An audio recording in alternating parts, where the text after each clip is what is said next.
to check the whether the given fraction is terminating और non terminating. आपके पास दिए हुए फ्रैक्शन है, उस फ्रैक्शन को कैसे चेक करोगे कि वो टर्मिनेट है या नहीं है।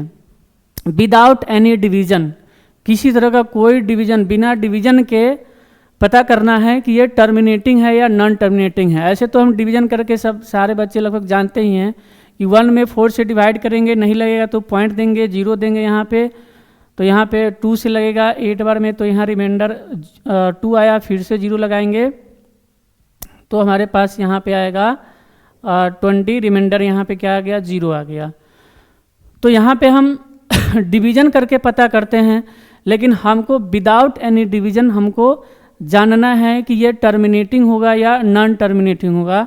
तो उसके लिए एक मेथड है, एक प्रोसेस है जिसको आपको जानना है। To be terminating decimal, denominator should be either in the form of 2 power m 5 power n या फिर 2 power m into 5 power n।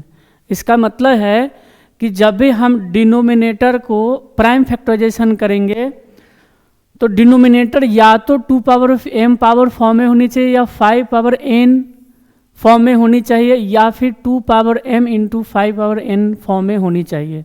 यानी ये तीनों फॉर्म में से कोई एक फॉर्म में अगर है तो हम कहेंगे कि वो टर्मिनेटिंग डिसिमल होगा, जब हम उसका पॉइंट में एक्सपेंशन करेंगे तो। अदरवाइज अगर इस फॉर्म में नहीं है तो वो नॉन टर्मिनेटिंग होगा। यानी हम कह सकते हैं कि जो प्राइम फैक्टराइजेशन हम करेंगे तो या प्राइम फैक्टराइजेशन में 2 आना चाहिए, या तो 2 आना चाहिए या 5 आना चाहिए, या फिर दोनों आना चाहिए, 2 इंटू 5 आना चाहिए। तो ऐसी स्थिति में वो क्या होगी, टर्मिनेटिंग डिसिमल होगा। जैसे यहाँ पे 1/4 है, तो 1/4 है, डिनोमिनेटर यहाँ पे 4 है, तो 4 का हम फैक्टराइजेशन करेंगे, कौन सा, प्राइम फैक्टराइजेशन। प्राइम फैक्टराइजेशन का मतलब होता है ऐसी छोटी छोटी टुकड़ा में तोड़ देना जिसका फैक्टर 2 आना चाहिए, यानी प्राइम नंबर आना चाहिए, 2, 3, 5, ये सब क्या है, प्राइम नंबर है। तो 4 को हम क्या लिख सकते हैं, 2 इंटू 2 लिख सकते हैं। तो यहाँ पे पावर 1 है, यहाँ भी पावर 1 है, तो हम ओवरऑल लिख सकते हैं क्या, 2 पावर 2 लिख सकते हैं। 2 पावर 2 का मतलब ये कौन सा फॉर्म में आ गया, 2 पावर m फॉर्म में आ गया। तो हम डायरेक्टली इसको कह सकते हैं कि this fraction is the terminating decimal. ये कौन सा डिसिमल होगा, टर्मिनेटिंग डिसिमल होगा।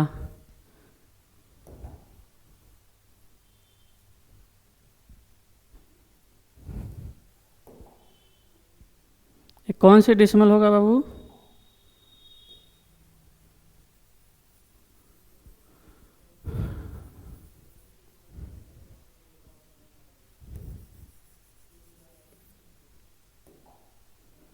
फोर को हम लिख सकते हैं 2 पावर 2।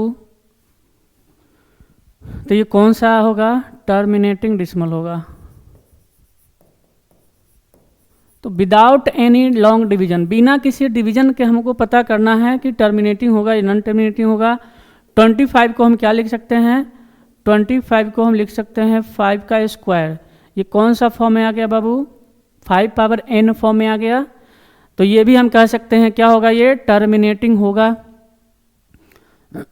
20 जो होगा, 20 को हम क्या लिख सकते हैं, नहीं समझ में आएगा तो ऐसे कर लेना, लिख लेना है, 2 से भाग कर देना है, फिर 2 से भाग लाएंगे 5 आएगा, फिर 5 से डिवाइड करेंगे 1 आएगा। तो हम 20 को क्या लिख सकते हैं, 2 बार 2 आया है तो 2 पावर 2 लिखेंगे इंटू 5 पावर 1 लिखेंगे। तो ये कौन सा फॉर्म में आ गया बाबू, 2 power m into 5 power n form में आ गया। ठीक है, तो ये भी क्या होगा, टर्मिनेटिंग, ये भी आपका जो है टर्मिनेटिंग डिसिमल होगा।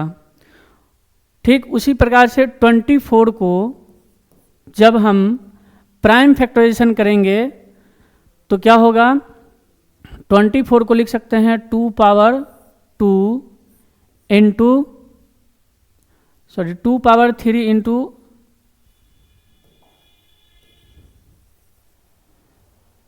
2 पावर 3 इंटू 3 लिख सकते हैं, 2 पावर 3 इंटू 3। तो यहाँ पे क्या समस्या हुआ, 2 पावर 3 इंटू 3, मैंने कहा था कि प्राइम फैक्टराइजेशन में 2 और 5 के अलावा कोई तीसरा डिजिट आना ही नहीं चाहिए। अगर आ रहा है तो वो नॉन टर्मिनेटिंग होगा, नहीं आ रहा है तो ही टर्मिनेटिंग होगा। तो यहाँ पे देखो प्राइम फैक्टराइजेशन हमने किया 24 को, तो यहाँ पे 3 आ गया, प्राइम फैक्टराइजेशन में क्या आ गया, 3 आ गया, तो this fraction will be non terminating. क्या होगा फ्रैक्शन, नॉन टर्मिनेटिंग फ्रैक्शन होगा। ओके, नेक्स्ट क्वेश्चन ये आपके लिए है, इसको सॉल्व करके लाना है।